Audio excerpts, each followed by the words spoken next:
Nuestros datos también pueden ser representados en forma de gráficos.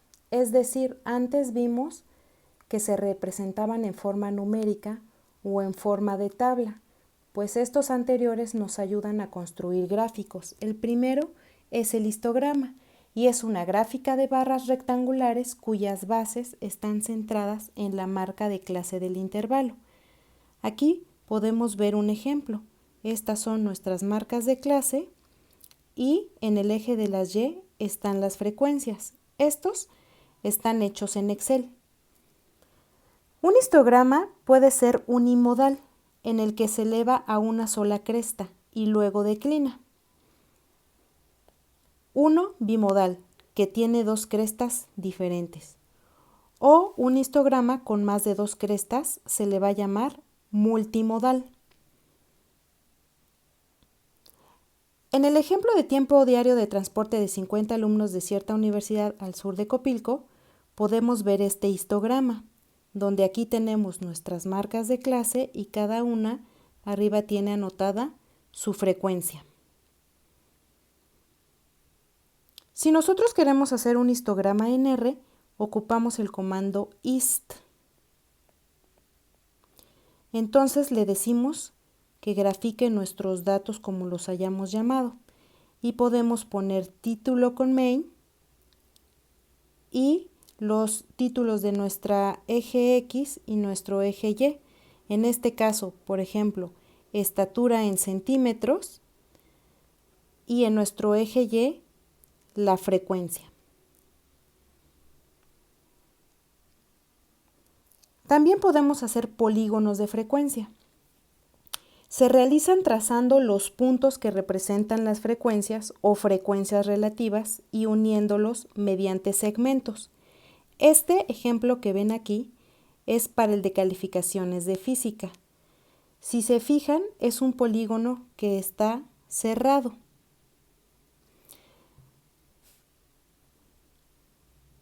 En el eje de las X tenemos marcas de clase y en el eje de las Y las frecuencias. También dijimos que podían ser frecuencias relativas. Bien, ¿cómo lo construimos en R? Ya dijimos en videos anteriores que si nosotros ponemos plot igual a F, realmente en nuestro comando hist no nos va a graficar, sino que nos va a dar la información con la cual está trabajando. Entonces, este ejemplo que tenemos aquí es el de los salarios.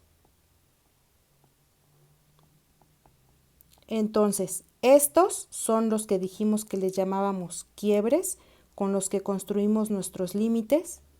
Estas son nuestras marcas de clase. Son nuestras frecuencias y estas son nuestras marcas de clase. Entonces, utilizando esa información, podemos hacer de esta forma nuestros polígonos. Primero llamamos nuestros datos, luego a las frecuencias las vamos a llamar F minúscula, luego a nuestra frecuencia relativa le llamamos FR, este es F, FR, nuestras marcas de clase en este ejemplo le llamamos M y simplemente le vamos a decir plot M, que va a ser nuestra X, contra FR, es decir, que estoy graficando las marcas de clase de los salarios contra las frecuencias relativas, que es lo que podemos ver en esta gráfica. Y yo aparte le estoy poniendo tipo igual a B, que significa que le estoy diciendo que me grafique líneas y puntos. Le estoy poniendo un título, que es polígono de frecuencias. Estoy dándole nombre a mi eje X, que son salarios, y a mi eje Y, que es la frecuencia relativa. ¿Cómo podemos dibujar un polígono cerrado? Un polígono cerrado tendría que tener este valor de más junto con este otro valor de más. ¿Qué quiere decir? Que la marca de clase a la primera que tengo le resto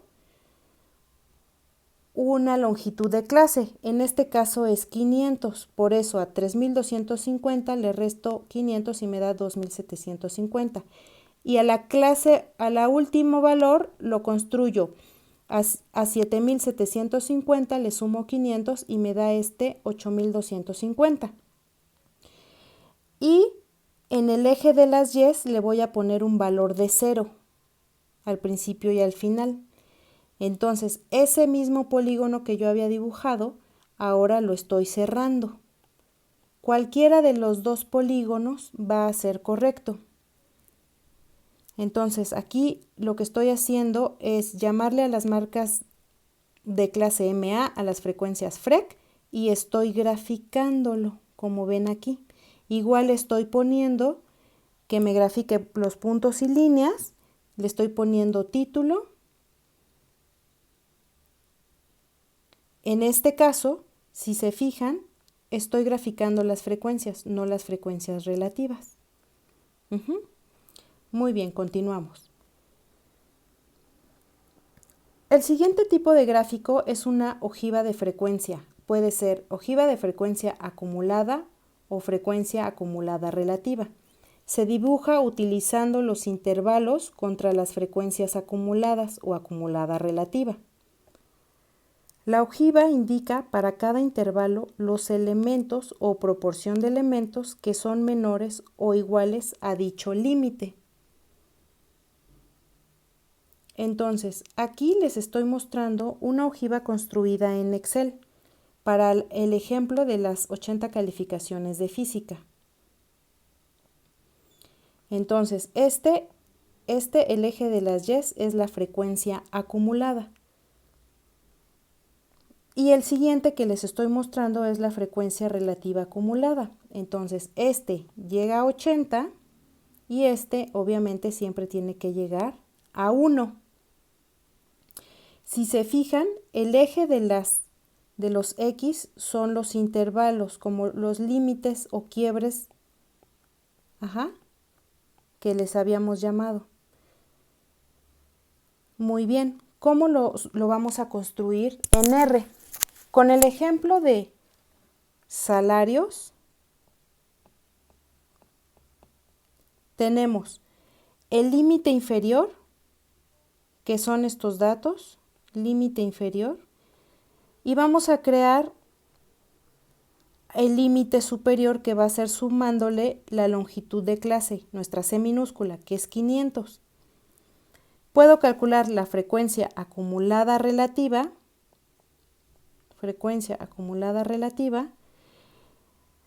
y en este caso grafico en eje de las X el límite superior contra la frecuencia acumulada relativa. Le estoy poniendo que igual me grafique líneas con puntos, le estoy poniendo como título ojiva, en X salarios, en Y frecuencia acumulada relativa y vean qué es lo que sale.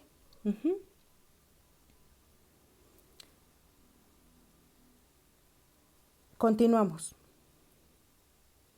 Obviamente, esta gráfica también se pueden hacer salarios contra frecuencia acumulada nada más.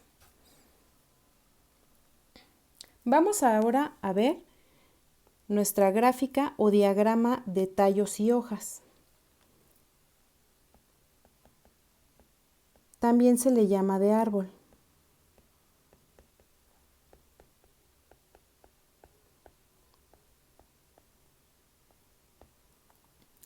Dice, consiste en separar los números en dos partes, por ejemplo, decenas y unidades. Y los pasos son, seleccione uno o más de los primeros dígitos para los valores de tallo. Los segundos dígitos se convierten en hojas. Enumere los posibles valores de tallos en una columna vertical. Se recomienda entre 5 y 10.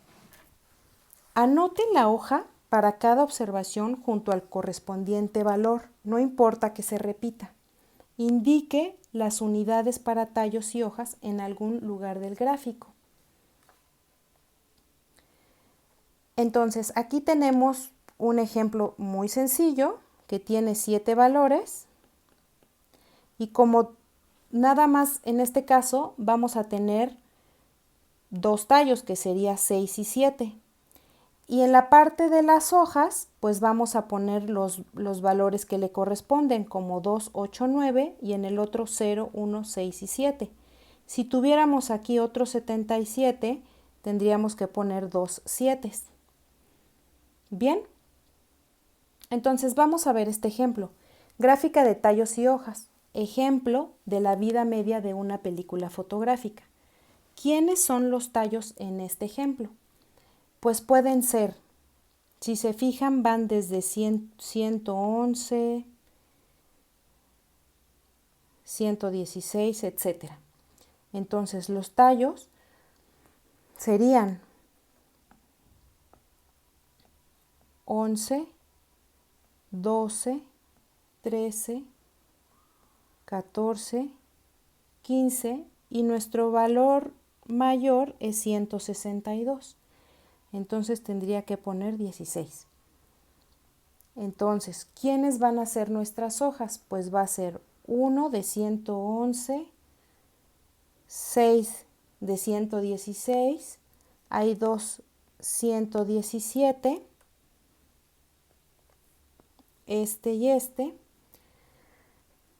Tenemos 3 120 y voy a continuar llenándolo.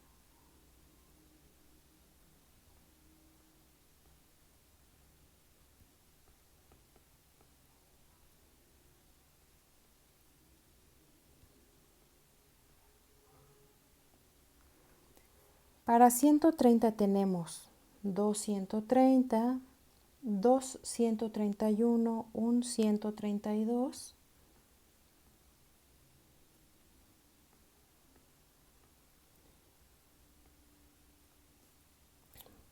un 140, un 141, un 143,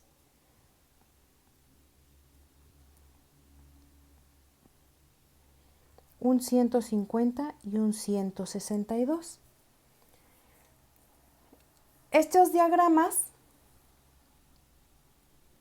también pueden ser utilizados porque podemos ver precisamente la forma que tienen nuestros datos. Entonces aquí, ¿qué sesgo tendría? ¿Tendría sesgo positivo o sesgo negativo o es insesgado? Podemos ver que los datos están cargados hacia ese lado. Es decir, que si nosotros tuviéramos un histograma, el histograma tuviera la misma forma. Es decir, cargado de este lado. Es un sesgo positivo o sesgo a la derecha. Otro ejemplo es el siguiente diagrama de tallos y hojas muestra las emisiones por persona de dióxido de carbono. El tallo es el primer dígito con el punto decimal y la hoja es el dígito restante. Estos son los datos originales. Entonces, esta es otra forma en que se pueden poner los tallos y hojas. Entonces, aquí pondríamos emisiones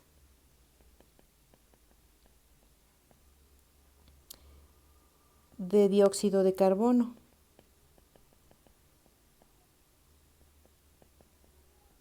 En el anterior debimos haber puesto en algún lado vida media de películas fotográficas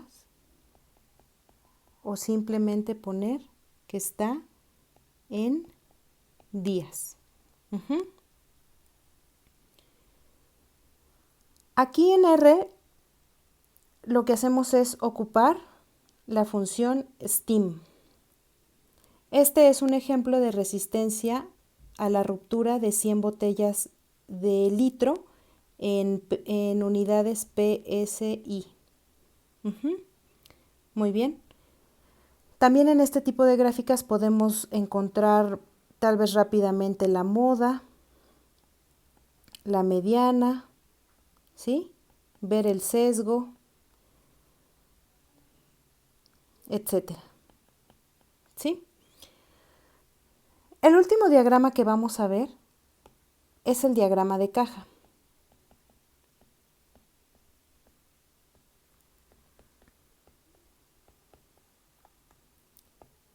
Dice, presenta los 3 cuartiles, así como los datos mínimo y máximo, en una caja rectangular alineada horizontal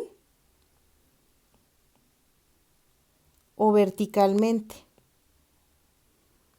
La caja encierra el rango intercuartil con la izquierda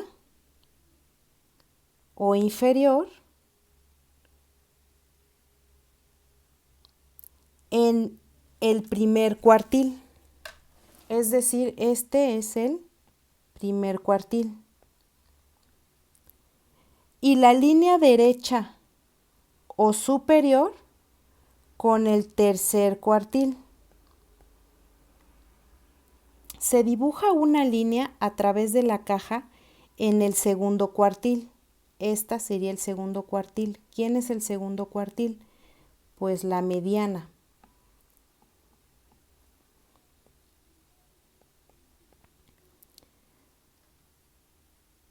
La línea se extiende a los valores extremos. A estos se les llama bigote. Aquí va a estar el mínimo, el máximo valor.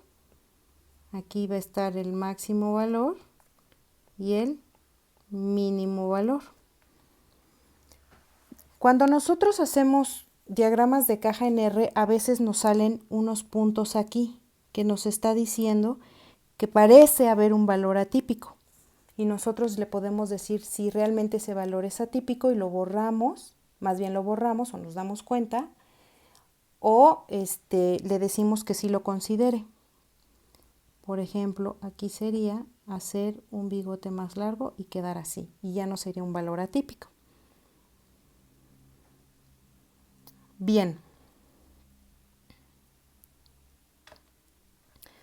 Nosotros en R ocupamos la función boxplot de nuestros datos. Si nosotros buscamos esta función de summary, nos va a dar prácticamente los 5 valores que ocupa el boxplot para hacerse, ¿no? Por ejemplo, el mínimo valor, el máximo valor, primer cuartil, la mediana y tercer cuartil. Bien, este fue el ejemplo de calificaciones de 80 alumnos de la materia de física. Y por último, podemos ver que muchas veces en los experimentos lo que se hace es dibujar muchos diagramas de caja o varios diagramas de caja para hacer comparaciones, ¿no? Por ejemplo, en este caso estos son jugos de naranja contra el ácido ascórbico. Aquí, por ejemplo, les están dibujando o están poniendo un punto de dato atípico. Entonces habría que representar nuestros datos o interpretarlos. Muy bien, terminamos. Gracias.